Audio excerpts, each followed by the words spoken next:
everyone, and welcome to my book review of Spider-Man Revenge of the Sinister Six. The last time I made one of these, it was on the first one, Spider-Man Sinister Six, and now this is the second one. As you can see on the cover, there's Spider-Man, Sleepwalker, Hulk, and Ghost Rider, written and drawn by Erik Larsen. This is the same sort of Marvel Premiere, oh my goodness, hardcover that the Sinister Six was like. It's a little bit smaller though. The Six have never been more sinister than the Star-Studded Saga. This is probably my fifth favorite Sinister Six story.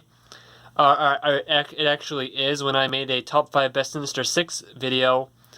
Yeah, this was number 5.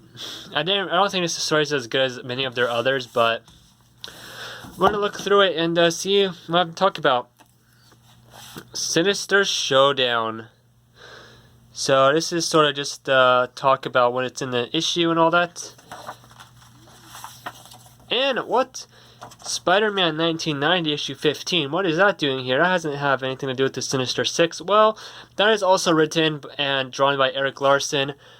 So they just added this in there for poops and giggles, I guess. There's an omnibus, or I'll talk about that some other day.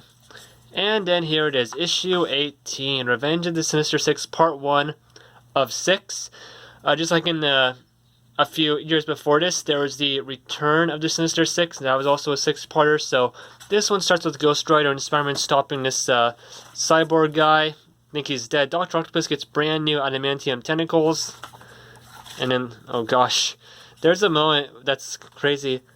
Oh yeah, and Sandman's family dies. They get blown up by somebody. Talk about that later. He just kills someone like that. That is so crazy.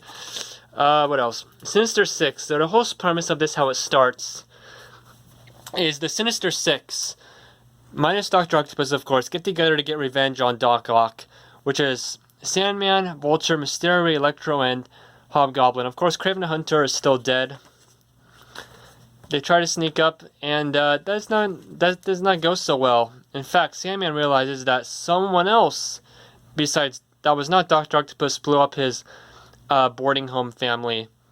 Spoiler alert, it was Electro. I don't think it's ever confirmed here, but I think it was Electro, right? Because he was working with Dr. Octopus the whole time secretly. Of course, the Hulk comes in and ties it to his own series, which I have not read that issue, but he's here and Doc Ock beats the poop out of him. This is a very short story, actually. Not much happens. There's a bunch of guest stars. I think it is something that, And here's Deathlock, the second Deathlock. In Marvel Team Up issue 46, Spider-Man teamed up with the first Deathlock. This is the second one, Michael Collins. So that's something to notice. The Sinister Six go on a worldwide alien genocide. They've killed, like, Death Toll 47. Oh, it gets bigger. Never mind, but, you know. Here's one of the iconic pages. I like how they have the original cover and the newly painted cover right here. So yeah, I would say that the real big thing about this story is that there's a whole bunch of guest stars, and that's really what makes it special.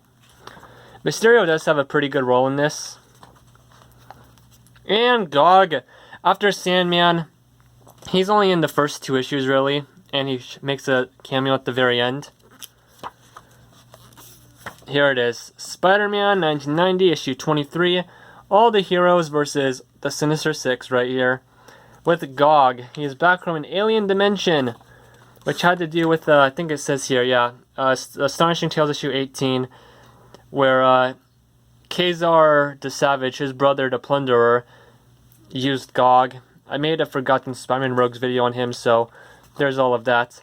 Of course, boom, the bad guys all fight. Here's a Mysterio making it seem like all the heroes are dying, and then he gets them to fight each other, so that's a really cool moment for him. This moment where I remember this, Mr. Fantastic just unplugs Dr. Octopus's satellite machine he took over. That was from Hydra. And then, surprise, Peter's birthday. Alright, after that, I don't know when these this story was put in, but it has Spider-Man fight the Fantastic Four villain Diablo. He's using alchemy again to bring things back to life, but that was an accident. But he still doesn't care that they're back to life, so used it to basically get more powers, of course. I think this is a mess up right here. Fantastic Four issue 33. I think it was issue 30 he first appeared, and that's what he's talking about here. I know in issue 35 he returns and he creates the villain Dragon Man, but I think that's a little bit of a mess up there. Of course, Spider-Man stops him in the end on accident, as funny as it is, and Diablo wants revenge, but I don't think that ever happens. Or I guess he returns in the Gauntlet storyline for one issue, but that's like over 10 years later. So here's the that's how it ends. Revenge of the Sinister Six 1994 trade paperback cover. You can see what it says there if you want. Forward and afterward from Spider-Man Revenge of the Sinister Six trade paperback from 1994. So you can read this if you want. Didn't really care for it though. Personally, like I said, I don't really like this story as much as the other ones. Spider-Man Ghost Rider here. Spider-Man and Hulk here. Oh yeah, Spider-Man gets these web cannons attached to his web shooters to make more webs in issue 19. But that only happens one time, as I remember. Here we go, Spider-Man, the Thing, and the Hulk. And then the other Marvel premiere hardcover, Sinister Six, Perceptions, Torment, Death of the Stacys. I only have this one, none of the other ones. And talk about stuff about the creators, Eric Larson, Terry Cavigan, and Scott McDaniel. And this is the back again. Just for a comparison's sake, here are the two. This one is bigger than this one, just by a very little bit. By like maybe less than 40 pages even. Here's the backs of them. The main story here took place in January to June of 1992, the Sinister Six stuff. Yeah, the third Sinister Six story ever. A lot of people describe this as very 90s, so maybe that's not why I like it too much, but everyone has their own preferences.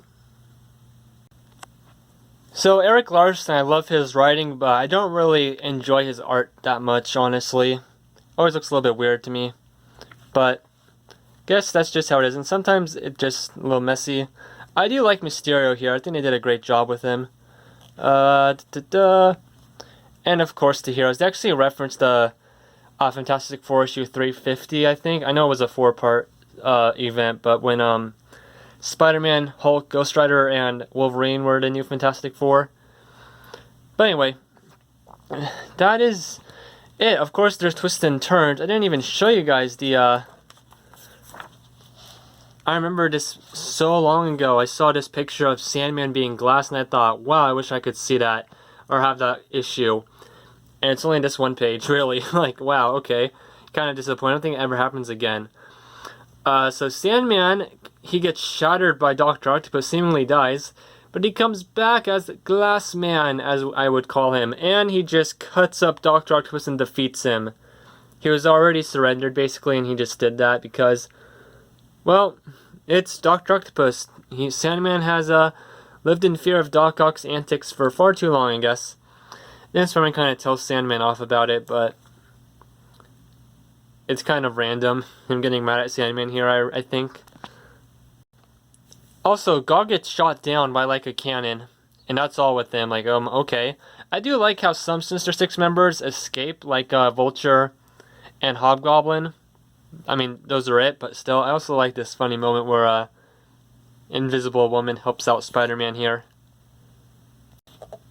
A lot of really great moments, a really fast read, so that's why I'm making a video about it. I do like it enough, but other than that, I mean,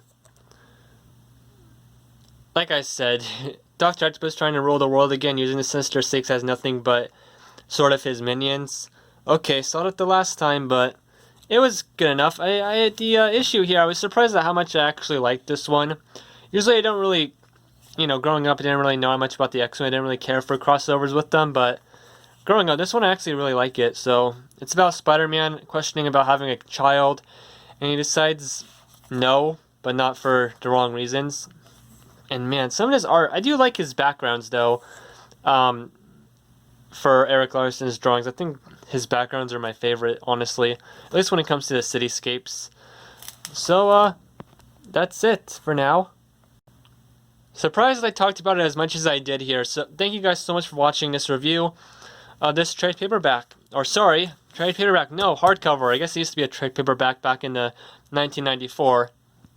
Anyway, thank you, and have a great day.